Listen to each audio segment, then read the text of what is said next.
And I'm realizing, Lou, that on Yes. episode 13, about a year into this, we don't have any intro music for this show. We should come up with that. Maybe we'll do a little snippet as a preview of what's included in each show. But hey, folks, how's it going? I'm Dan Shinder. That's Lou Caldarola, and we are under the influence. In case you haven't been able to tell from watching previous episodes, but that's the name of the show. And we talk about our drum influences and musical influences, and we want you to chime in too. And a little spoiler alert. The fourth song, stay with us though until then. The fourth, fifth, and sixth song that we'll show clips of are going to be Rush songs. And then we're going to open up the discussion about what's up with Geddy saying him and Yeah. Alex may continue as Rush, and now people are posting who they think the drummer should be and all. So I have no idea where Lou stands on this. Lou has no idea where I stand on this. We have no idea where any of you stand on this. So we want to open that up to discussion as the second part of this episode, which is called Fills and Frills. So Lou had the great idea to come up with drum breaks and like what constitutes a drum break. So if I remember right, Lou, we talked about fills, maybe a passage, or anything that's Yeah. part of a song that highlights the drums, even if it's not by itself, right? Right. Right. Cool. So Yeah, I'll because let you. we were talking about that. We were saying like because drum break, right? If we go by the term drum break, As opposed to a some fill folks, going along with yeah, the the music. break is like a lot of times people think, oh, like the amen break or things like that. Right. So yeah, that's why the fills and frills is more what we're describing here. So Absolutely. And I'm going to let you introduce the first piece, which coincidentally is also yours. oh yeah, Tell so them who it is, what it starting. is, and what's the big deal about it.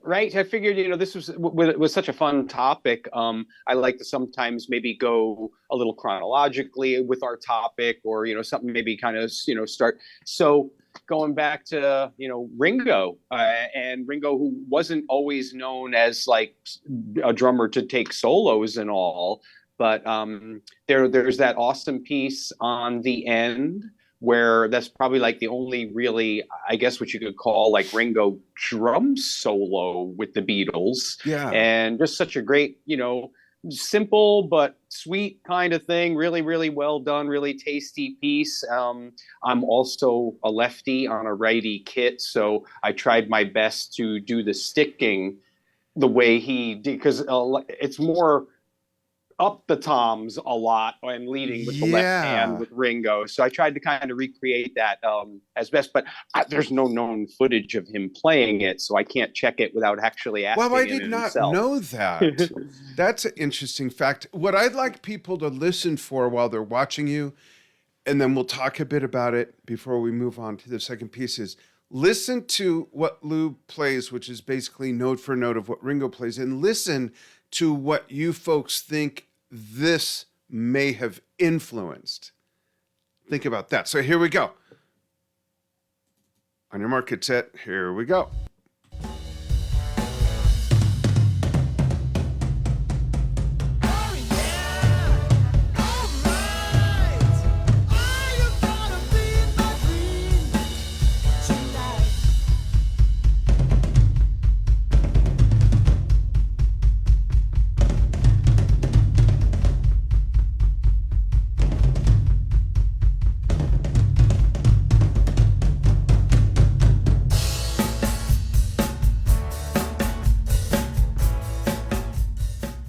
Awesome. I'm curious if anyone's going to chime in with their thoughts. But I think it's obvious. I clearly hear an influence to Inagata Devita, Mm-hmm. and I hear an influence to a Who song, Yeah, yeah. There's right? so many great like some pieces that you can hear really come from that idea of that rhythm. Like I said, fairly simple but sweet part that he did on there that seemed to really, I think, open the door for a lot of other drummers to take ideas when like, ooh, I get a moment in the song. Yeah. And our producer Steven Schinders chiming in. I definitely heard Inagata Devita. One of the rare times Steven will agree with me, let alone corroborate what I've said or bolster the point. Just kidding, Steve.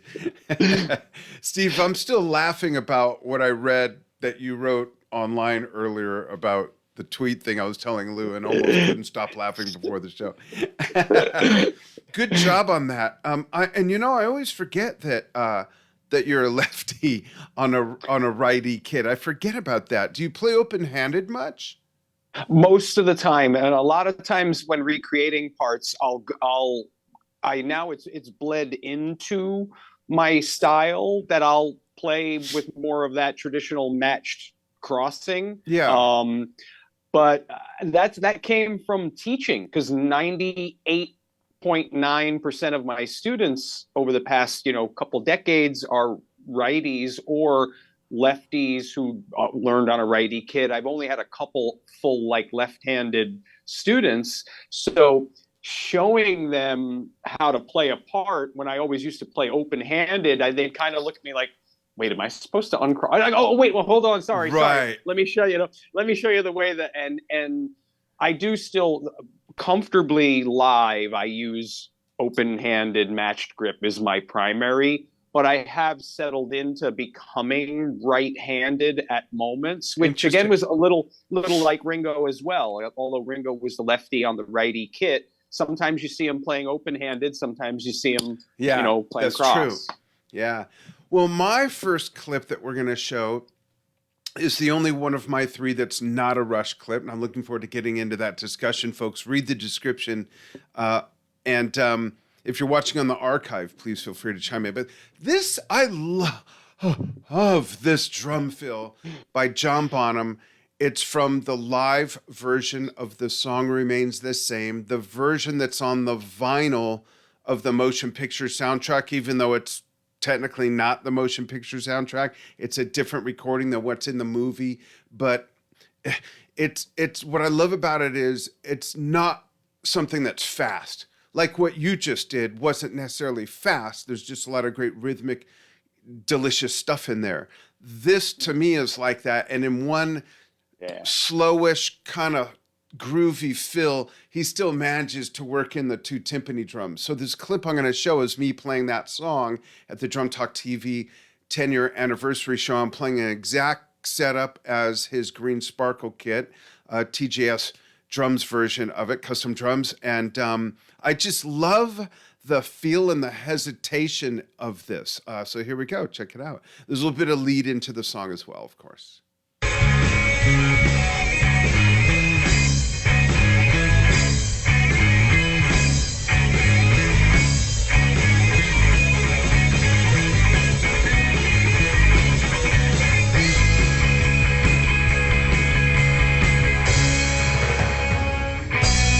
That wasn't it. It's still coming. Oh yeah, crazy dream. Oh, anything I wanted to know, any place I needed to go.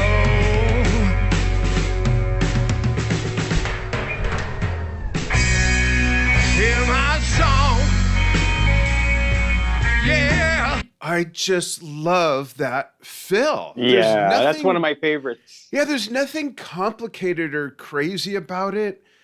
It's getting the feel that is where the study has to be. It's not just like most drumming and emulating someone else. It's not necessarily the math of it and where the beats are. It's the groove of it and the feel of it and the dynamics of it. And I just have been in love with that feel since it came out, when the vinyl album came out in the movie in 1976. I just think it's absolutely cool. Great job on that one too. Yeah, like what an amazing Bonham fill. It's like we think of, and I love that you talked about really the feel and that being the main thing behind that, because we think of a lot of the drummers that we feature here, and our drummer brains will instantly go, in most cases, to the crazier fills, the faster fills, the bigger ones with more notes. But sometimes it's really all about the feel and the selection of the notes, and that's like one of the most perfect examples of that.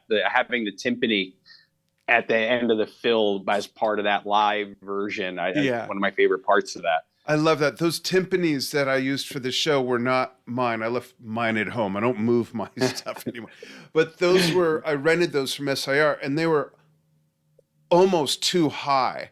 Like I had to really kind of have my elbows up because I'm short and just how I sit. And they were like right here. Mine I can tilt, whereas these I could not. And it was a little awkward, but during the sound check, I got used to it. It was cool. It was so much fun. Cool. You're up with your next one. Okay. Yeah. So moving into this, and then, folks with these, thank you guys for supporting this, and please chime in, send in. We'd love to even have you guys send in some. We'd love to feature some of you guys on here with us. Absolutely. But this one going, I've talked about this drummer a few times, being, obviously I'm a big Peart fan, working with Limelight and the Rush tribute, but the drummer that really had me pick up the sticks in the first place was Keith Moon. And, there's so many great, drum possibilities to choose from Keith. So this one was like, okay, I definitely want to pick something from him to feature, but but this is like thinking of classic. If you say who drum break to a lot of people, this is probably one of the most widely picked songs that people would think of, with Won't Get Fooled Again, that classic moment at the end of the keyboard solo towards the end of the song. I thought would be a really great one. And this one, finding, we've talked about how we have to find the right versions sometimes to play to. This one took a little searching because Keith never did anything the same twice. Right. And and it's not like back then you were getting a lot of, audience shot videos. A lot of what I could find would have been like official releases. So I did find an awesome cover, of this one that someone had posted. But boy, it's a little on the quick side. So when I sat down to get ready to do this one, and I'm used to the tempo of the song, I went, oh, well, this is a little quicker. That's cool. So here's a definite live tempo of Won't Get Fooled Again. Awesome. Check this out, folks.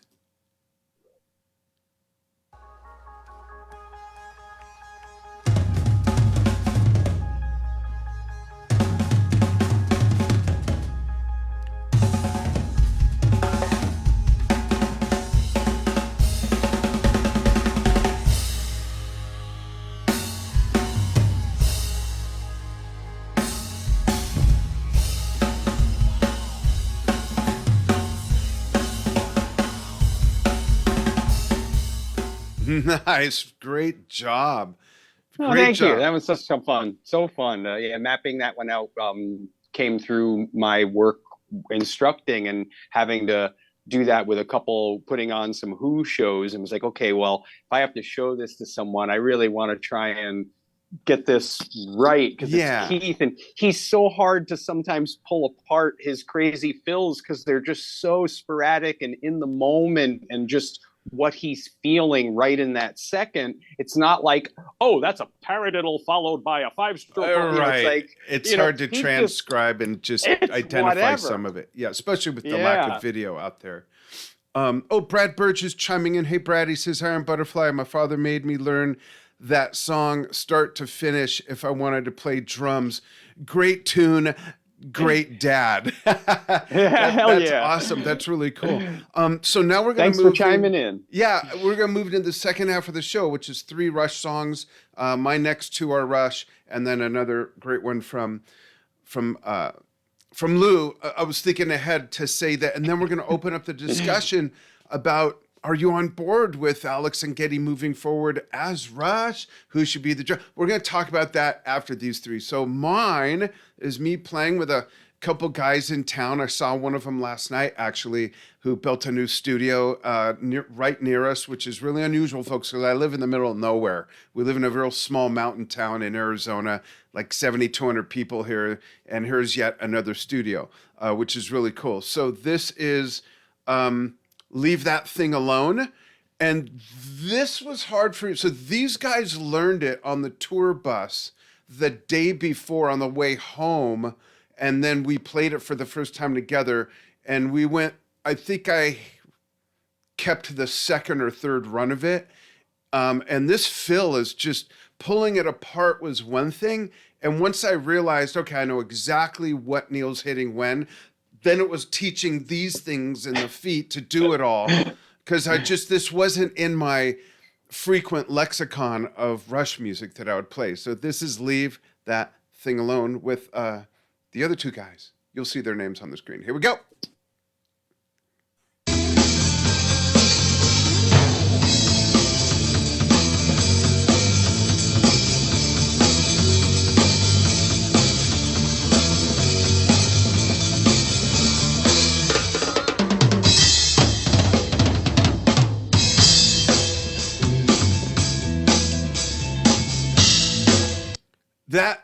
The hardest part that I finally figured out was it's those two that Love was it. like, what's going on there? It is simple, but it's not. It's one of those Great choice and great fills. selection. Yeah, great selection. Great job on that. Really cool. Thanks. And I was real proud of those guys for not being familiar with the song and just learning it like overnight, basically. As they did another one, and they're actually working on a third one that we're going to have a jam sometime soon. Very cool. Now, Lou's big showcase is from a live performance. Yeah. So, and folks, this one, like Dan and I spoke to with all this, sudden resurgence of these articles with Geddy having these conversations and all these topics coming up, he got in touch with me and said, "Hey, we need to address this, and let's pull this into the show." So that's how we're kind of getting the format here. So I work with Limelight, the tribute to Rush. We're proudly going into our 23rd year. That's crazy. Warren, Ohio. We will see you next week at the Robbins Theater on Saturday the 18th. I'm looking forward to getting out there and seeing some of our friends out there. Awesome. So just a couple weeks ago, we actually a little more than a couple of weeks, but we played, and we played for the final time at our hometown, our lovable hometown venue, the Chance Theater in Poughkeepsie, New York. That is just unfortunately, hopefully only temporarily, shut down after a long run. It was built in 1912. Wow. And it had it was an amazing. It was a vaudeville theater first, like W.C. Fields, Mae West, David Bowie, Bob Dylan. Everybody's come through that place, and so we hope to see that coming back around. But we played there recently with the guys in Limelight, and had a nice show out there with the folks. And since we're getting into this, with the Rush topics, it's like, okay, I got to include some Rush in this, because Neil's was my hero, for as soon as I discovered Rush, and Tom Sawyer being kind of like your classic drum break, I guess, when folks think of a Rush tune. So I figured let's take a little clip of this one. And I do have, since we're using the Moondust kit so much in Under the Influence, this is one of the rare times I took the entire Moondust kit out to a show and played it. So used it in this one. And folks, you'll notice my singer take a peek at me at the end of the break as we're coming back in. See if you catch the fact that I lose my drumstick right as we're coming back to the verse. Wow, I didn't even notice that. Wow. Oh, I got to watch for that now. Check this out. This is cool.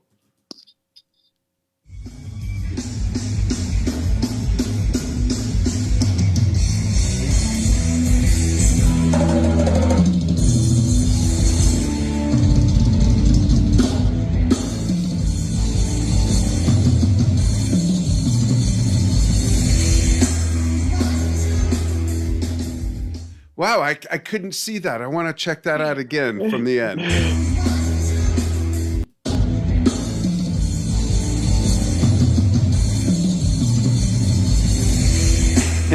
I think I did see it.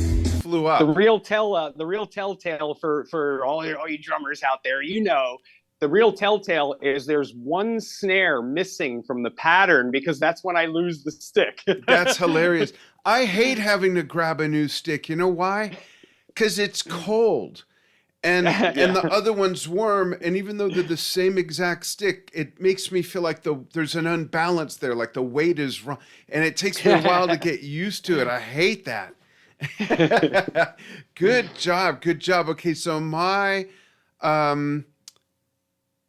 last one is going to be, I don't know if anyone's heard of this song. It's YYZ. It's an instrumental. So this is a passage. I'm just going to include that whole passage that has the little drum and bass solo trade-off. So here we go. And I learned this when it came out in 1948 or whenever it was. And it's one of those pieces where just like Natural Science on the same album, where I remember, what am I saying? That's just like Natural Science, though. Playing it, lifting the needle, playing it, lifting, just putting it back and back and back to just get it ingrained in my head. Yeah, Natural Science was on Permanent Waves. This is on Moving Pictures, their second instrumental, and it's iconic. It's great. So let's see if I can hold a little bit of water with the same guys, Josh and Daniel.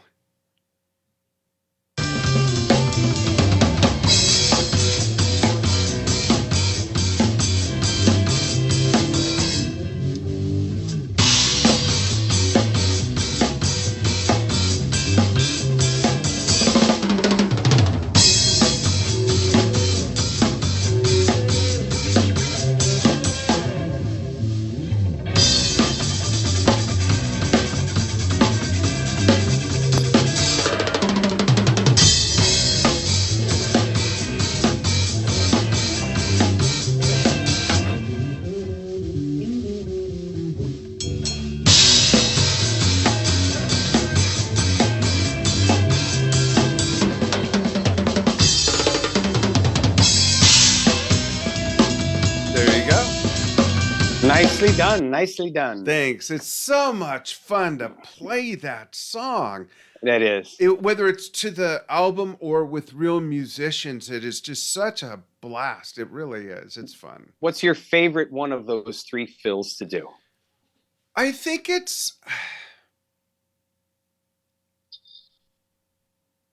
I like the last one. There's more there. It's more complicated, but I love the surprise that comes with the one before that. Not the ding ding, but that there's a little, it gets broken up, almost like you're moving along and then you go over a speed bump real quick or something. I like that. I think that's neat. Yeah, that's good flavor. Yeah, I love that. How about you? That one, I would agree with that one. That's probably the most interesting of the three. But I would say the one I like to play the most is the third one. The third one, I would say. Yeah. Cool. It's just, I love the small toms. Yeah. Same here. So, folks, let us know. And I'm going to ask Lou because we have not talked about this. Yeah. And I see people posting about it, and I'll see a simple post with like 300 comments, and I haven't looked at them yet. But what do you think? First of all, let's start with this, not with who should be the drummer, but should they carry on as Rush? Yeah, it's such an interesting question.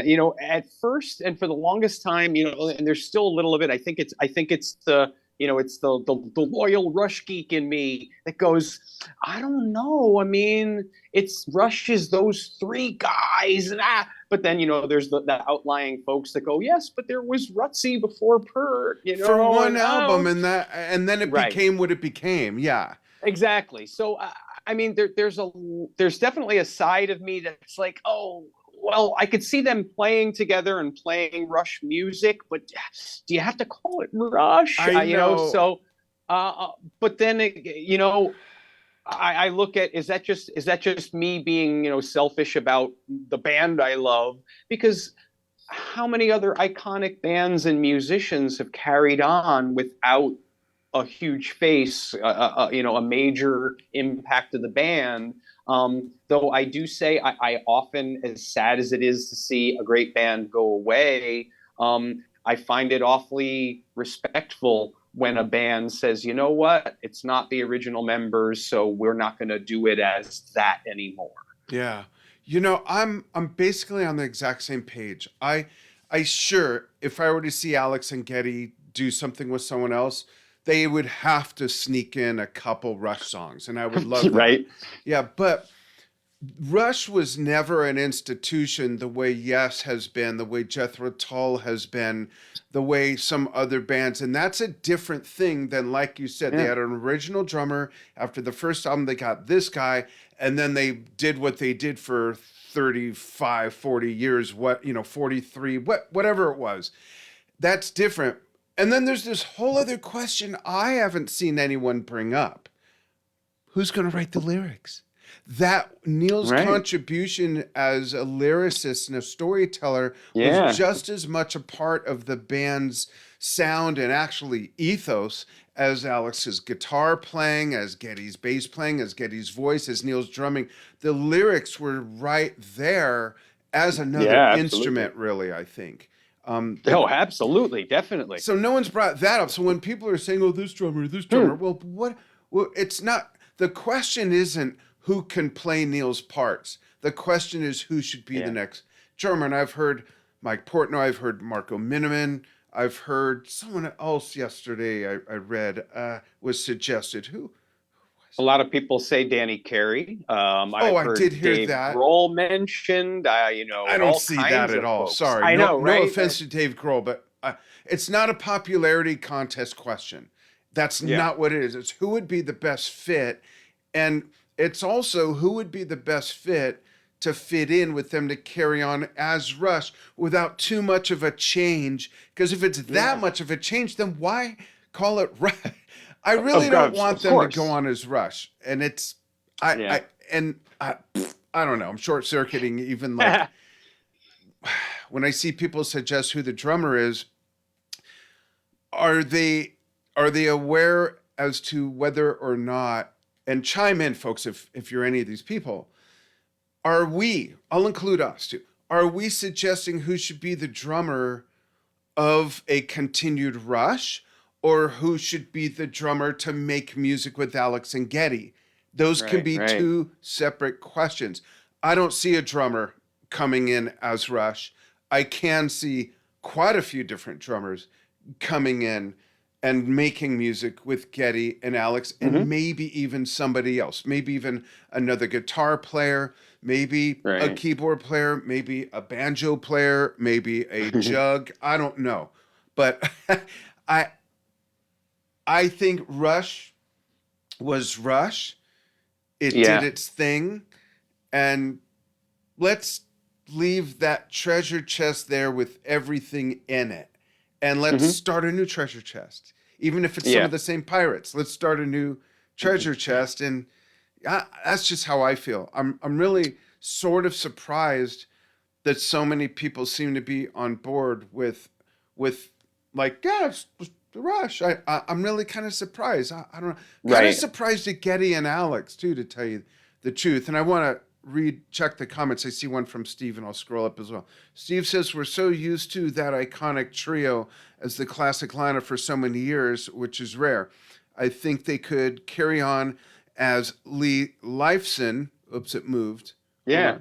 Yeah, they could carry on. I have a name. I'll give it to you in a sec. As Lee Lifeson or something like that. But I'm not sure I'd feel betrayed if they called themselves Rush. Just not sure who the drummer would be. I wouldn't feel betrayed either. I just don't think I don't think it would be Rush. And a big part of that isn't only because they were together so long as that trio, but because Neil brought the lyrics. Yeah, and if you mentioned that yeah, too. Someone That's a can big play topic. like Neil. I mean, seriously, folks. People are going to hate me for saying this, but Neil was not God. Neil was amazing. And there are a lot of drummers that were even better than Neil at what they did. And Neil was the best at what he did. When you look at Buddy Rich, Carl Palmer, Gene Krupa, Papa Joe, they were all amazing. They're God in that world. My point is, you can get someone who could play those songs and be as respectful and true to them as technically possible and stylistically. But what about the lyrics? Yeah. You know, that's a big missing thing. And if the ethos of how the storytelling has gone, where there's not a bunch of love songs and some relationship stuff here and there, but it's science and it's fantasy and it's It's things like nature, and it's emotion and psychology, and who's gonna Right. do that and keep that part of the baton, on the run. Yeah, and that's such a huge part of them too. Like I would say it's a similar to we just recently heard folks, asking Stevie Nicks about Fleetwood Mac, and her answer was, well, Christine not Right. only was such a part of the band and the music, she was the lyrics for so much too. And Yeah. I don't really see. She's like, sure, I could see us playing together, but I don't see continuing Fleetwood Mac without a core person like her. And I Yeah. think this is a similar situation. Absolutely. And Steve also says something I agree with, that he'd be fine with Clockwork Angels being the last Rush album. And it's not a matter of can a giant in their space and in a band be replaced or not. This is a little different, being that they lasted so long. Like AC/DC got a new singer, Deep Purple, few new singers, Yeah. Black Sabbath, new singer, then they went back. But the lyricist was Geezer. Geezer's written almost the lyrics to almost every Black Sabbath song. So there are some instances, of course, the Who carried on. I would not have been supportive of Led Zeppelin filling John Bonham's shoes. And I was only Right. 17 when that happened, but it was very clear that no, you cannot replace that guy. And they've given so many valid reasons why they never even considered it.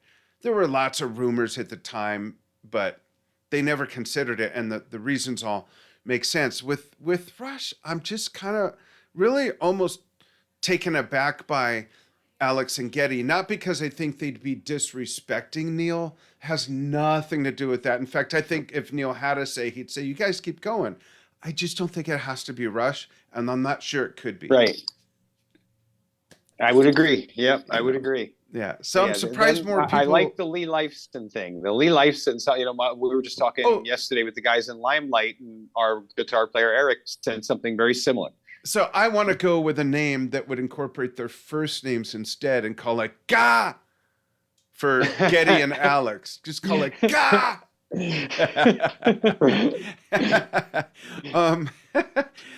And I was just going to say, I'm surprised that more people aren't chiming in, but they might be in the groups where Steve has been sharing this. Maybe that's where the comments are. I'll have to cruise around later. Steve. Right. Well, yeah, we'll have to check. Yeah, chime in or text me. Let me know if you shared it into some of the Rush groups. But it's certainly a provocative topic.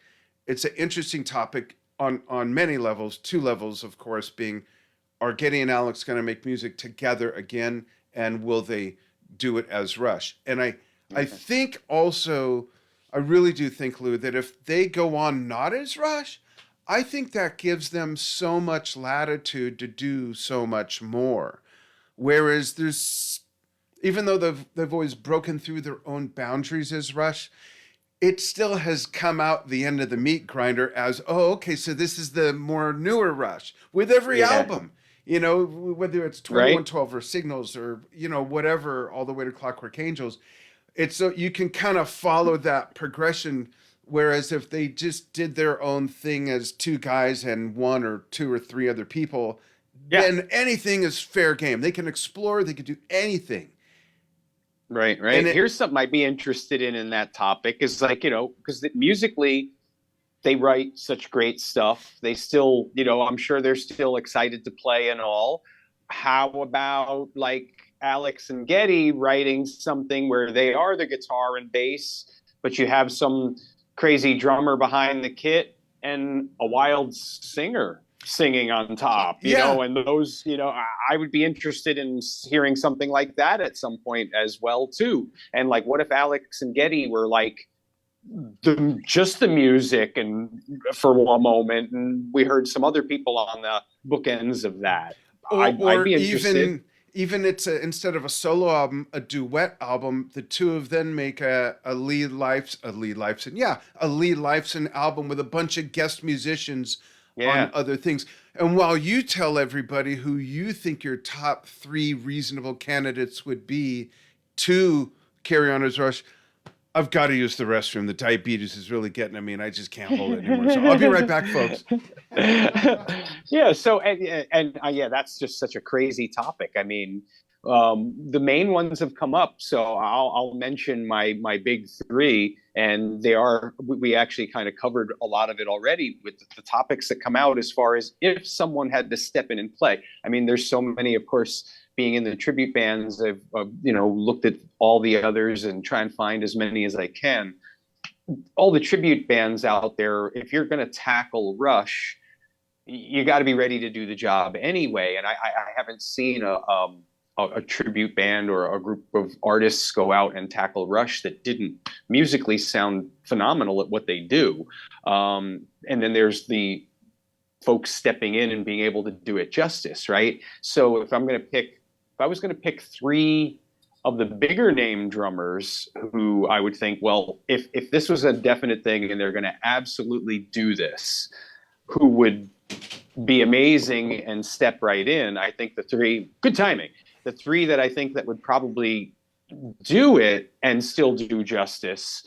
I don't know if this is my exact order, but obviously and just getting the drummers in to be able to recreate the parts. And I don't know about writing new songs. This is just, if they were going to go out and play a set of Rush where it was Lee, Lifeson, drummer, I think the ones I would put in the seats as far as our big known drummers, Portnoy is always one of the ones that comes up as far as being highly respectful to Neil's parts. I think I'd probably pick him as one of them. Omar Hakim did a wonderful job in the Taylor Hawkins concerts, which I don't know if I would have thought of Omar. I love Omar's playing, but I don't know if he would have been someone on my radar until I saw that concert. I think he did a phenomenal job. So maybe by default of seeing that concert, he'd be a pick in there. But I'm going to go with my three with like an asterisk too, because like I say, with Omar, I would have not thought of had I not seen him perform with Alex and Geddy because of that concert. So Portnoy definitely. A lot of people mention Mangini. I love Mangini. I think he's like an inhuman of a drummer. It doesn't feel, his playing doesn't remind me of Neil or Rush though. So I don't think I would have him on my list.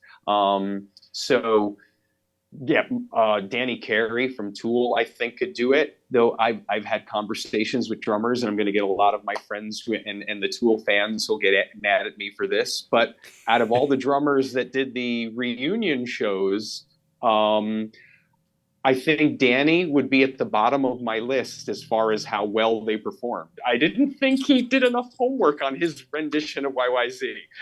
Interesting. So he's capable by all means. But yeah, if someone calls Danny, practice those songs before you go play them.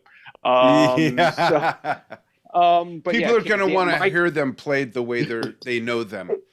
Exactly. Yeah. So that's Rush freaks of all people. That's why I say Portnoy off the top. He's always been highly respectful for playing it, the stuff that way. Omar is in there because of I mentioned, but Danny Carey definitely. And that's always been a really tough one to nail down, like who would be the best guy in Rush. But yeah, trying to think though, if I had the other, no, those are the ones that kind of jump out. Portnoy and Danny were the ones that I always thought, well, those guys could probably step right in and it would still sound pretty Rush-like. And there's so many drummers. I mean, one of my favorite drummers on the planet is Gavin Harrison. I think Gavin's one of the most amazing players on the planet. It doesn't remind me of someone who would sound like the Rush drummer, right? So yeah, that's tough. I always try and think of, I want to hear it played the way Neil played it, right? So what are some of the drummers that do that? And those are the ones that get me closest, I guess. Yeah, I don't know if I could have come up with another. I'd have to say, and here's one way under the radar. This is one of those, unless you don't know, and you wouldn't think of this, but Brian Tichy, I think, could do it. Oh, yeah, you're right. As good as Mike because of all the tribute work he did. And he's got that, got that red Tama replica kit. And and all that. Or it might have been not Atomic Kid. It was by his brand. Oh, that was the Natal. Yeah. Natal. That's what I'm thinking of. Sorry. Yeah. I could see Brian doing it. You're right. I could see Omar and Gavin could play the music. Oh, absolutely. Yeah, but I agree that the styles just might not quite fit. And we're not talking about new music, folks. I could see either of them doing the new music. Marco Minnemann, Gavin, Yeah. Omar. I could see all three of them fitting in as the new Rush. Absolutely. Yeah. I saw someone saying the only person that could, I don't know if I'm wording it right, the only person that could replace Neil or be as good, something like that, or match up to Neil, something like that, is Carl Palmer. Carl Palmer is one of my biggest influences as well, one of my absolute favorites, and I would put his playing in general above Neil's. Sorry, Rush fans. Sorry, Neil freaks. And nothing against Neil. I'm sure Neil always looked up to Carl. I just think Carl is on another planet. I really do. So I don't know. Carl would not do it. I don't see that whatsoever. He's doing Asia and his thing. And that's all he needs to do, Who knows? That'd be funny if he surprised me, but us, that'd be a big surprise for everybody. I don't see anybody. I just don't see anybody in a new Rush doing the same type of thing that would be so close to it that you go, oh yeah, that's okay. That sounds like Rush. It's got to sound more like Rush than just, oh, that's Alex's guitar sound. Oh, that's Geddy's voice. It's, you put a different drummer in there with a different feel, and it changes everything. Even though Neil's playing morphed and changed and things along the way, it's still the same guy. Right. Absolutely. Yeah. So I don't know. Yeah. Tricky subject. Yeah, it is. And I do have to say that as ingrained as Bill Bruford's playing was in Yes, they absolutely made it work with Alan White as a completely different type of drummer, completely different. And he was with them just months shy of 50 years until his passing. It worked there. When they decided to call it Yes, with Trevor Rabin, who, by the way, Steve and I are going to have on the show again on the 18th of this month at noon Pacific, 3 Eastern. They made that work. I mean, that was the rebirth of Yes. Even Rick Wakeman has said, without 90125, there wouldn't have been any of this other Yes stuff me and other people have done since then. So it's worked. It's worked for The Who. It's worked for Deep Purple. It's worked for Jethro Tull. It's worked for Yes. It's worked for a lot of bands, but I don't think any of those bands had a 40-plus career with the same members, then replaced one person and made it work. I don't think that's been done, right? I can't think of anything. No, I can't think of anybody that would come back and call it the original band after that long of a run. No. Yeah. So there you go. Those are our thoughts. We'd love for you to share yours, whether you're watching this live or on the archive. Our next episode will be the last of this year, coincidentally, because we do this once a month. December's coming up. That's just giving me a headache. Lou and I have a little bucket of some ideas that we've been talking about. So we will let the cat out of that bag a lot more in advance this time, being the last show of the year. And we didn't settle for sure on a date yet, but we will let you know. Right. It's usually like the third Sunday of the month, but I may be out of town the 10th and the 17th. We might end up doing it on the 3rd, but we'll let you all know. Yeah, we've been chatting, so we'll get it clicked in soon. Yeah, that was fun. We had the Beatles, we had the Who, we had Led Zeppelin, and 3 Rush songs to show drum breaks, drum fills, and frills. Folks, chime in with some of your favorites and what you like to do. If you're a drummer or if you're another musician or a music fan, tell us which ones you appreciate and admire the most from some of your favorite drummers. Thanks all. Thanks all. We'll see you next month. Soon. Yeah, He'll be happy here before you holidays. know it. It's coming up on us. Happy holidays indeed. All right, folks, we'll see you soon. Thanks.